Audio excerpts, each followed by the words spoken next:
Salut Yves! Salut Marc!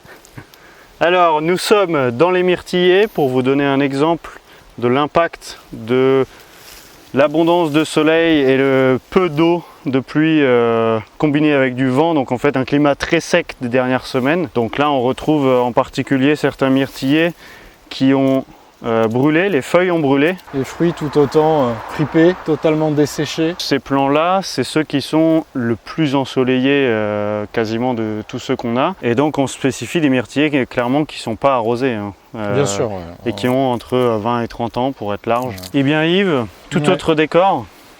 Alors c'est beaucoup plus vert. Ouais, donc la grosse différence que nous on observe jusqu'à présent, c'est la présence d'arbres qui ont poussé entre guillemets sauvagement dans les rangées et qui du coup ont fait de l'ombre quand même à certains pieds et du coup une exposition même entre eux, ils se font de l'ombre une certaine partie de la journée quand le soleil est plus bas. Beaucoup moins de phénomènes de brûlés, voire pas du tout. Pour certains pieds, des fruits en abondance et qui étaient vraiment bons, gros, remplis d'eau, pas du tout fripés. Mais en fait il y a des pieds de myrtillers où là quand on les regarde aujourd'hui, on est le 19 juillet, ben en fait il n'y a juste plus rien dessus et il reste que les petites tiges au bout desquelles normalement il y a la fleur et le fruit. C'est comme si le pied avait perdu quasiment tous ses fruits. Tous les pieds ne sont pas égaux et on n'est pas forcément capable d'identifier avec précision quels sont les facteurs qui ont influencé tout ça. Et puis au final, les pieds de myrtillers qui sont au pied des arbres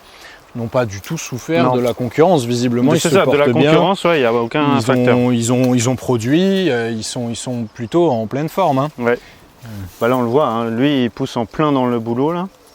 Eh bien merci Yves. Eh ben, de rien Marc, avec plaisir.